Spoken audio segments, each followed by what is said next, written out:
The end of February is going to bring a lot of milestones for our off-grid family. Albie is going to turn 1, which will mean we've done a whole year as a family of 4. It will also mark the end of my second and final maternity leave, and I will soon be returning to work as a teacher 4 days a week.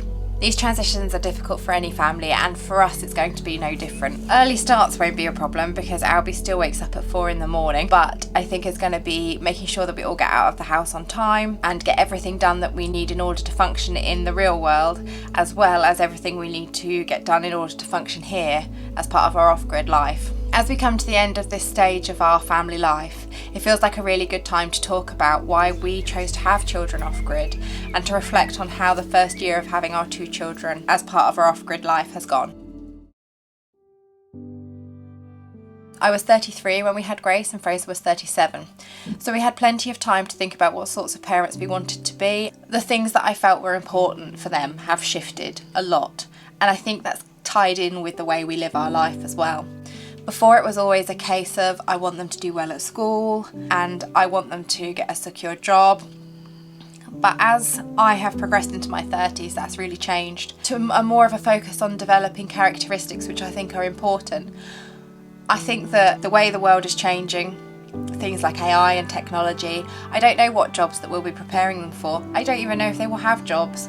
So I think the best that we can do is instill in them values and characteristics which will stand them in the best of stead whatever life throws at them. So the first of those is curiosity. For our children, I really want them to be curious about the world around them, and I really want them to ask questions, question things that they're told, and develop a critical mind rather than just being a sponge and absorbing everything that they're told. I really want them to challenge things and look at all of the evidence and form their own opinions. I'd really like for them to have an inner confidence, and it's a balance between raising children who are shy and children who are a bit full of themselves. So that one's a tricky one, and we're going to be working that out as we go along. I think one of the big reasons why off-grid life seemed to suit our style of parenting was because for us one of the most important qualities is resilience, and that's definitely something you build here.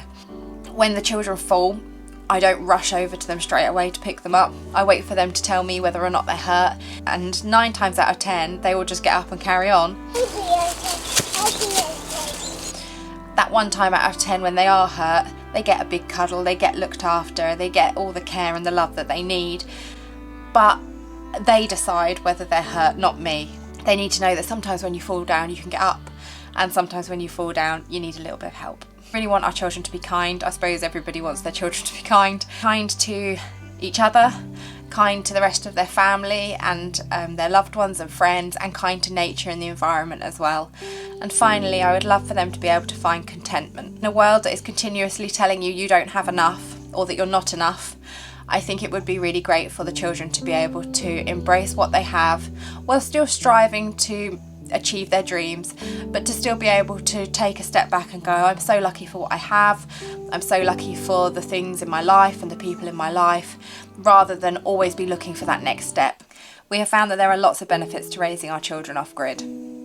Both babies love being outside in all weathers, they nap outside in all weathers. I can tell that for them it's already becoming a crucial part of their routine. Being the oldest, Grace has already developed a great understanding of risks. She is really good at keeping herself safe and making sensible judgments about what's okay to do and what isn't. Our children absolutely love all food, and I believe there are 2 main reasons for that. One is that we eat every meal together. Obviously sometimes one of us is at work or one of us is out, but generally if we are all in the house we all eat together. But I think the main thing is the fact that the children go into the polytunnel and they just help themselves to things. Grace was fantastic at this last summer. She was eating tomatoes, peppers, she was picking aubergines, she was eating raspberries, strawberries, and she just loved it. There are challenges to raising children off-grid. One of the things that at this time of year is challenging is the fact that because we spend a lot of time outside, we spend an awful lot of time getting dressed to go outside. We have to layer up. Having said that, it's always completely worth it, and once they're outside they love it. Well done everyone.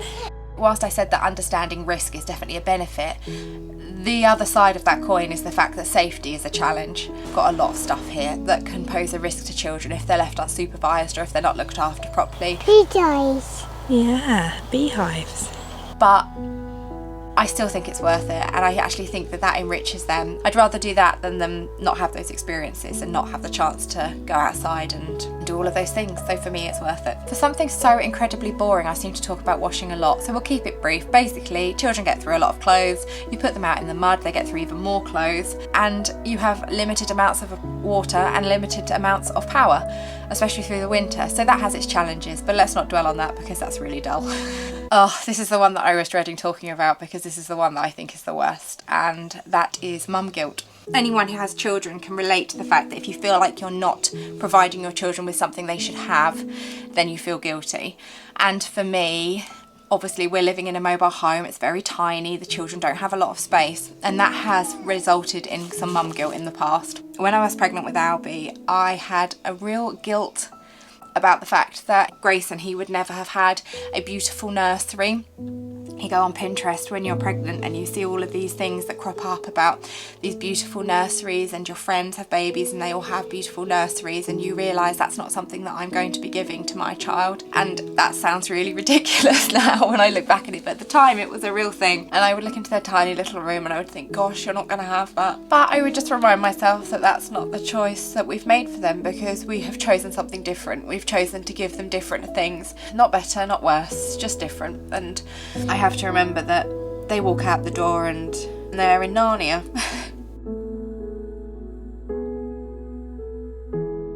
So tips for people who want to live off-grid with their children. Number one is let that go. Perfection is not possible. Sometimes there will be bits of bark on the floor from where the children have helped put the logs into the log pile.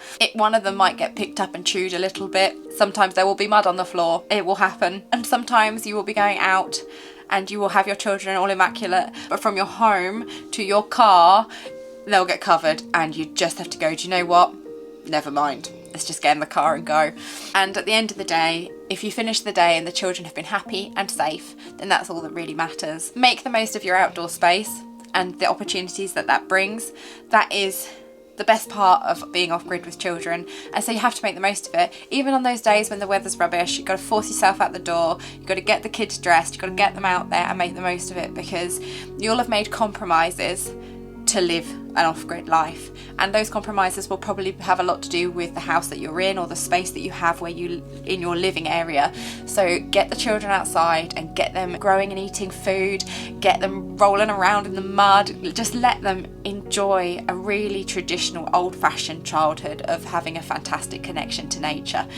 And by doing that, you will counteract all of the other things. I honestly do believe that they will not remember that there was mud on the floor or bark on the floor by the wood burner, or that it was a bit dusty where the wood burner was. They won't remember any of that. They won't remember that their bedroom was small. What they will remember is the amazing memories that you make with them outside, and they will carry with them those values and those characteristics which you've worked so hard to instill in them.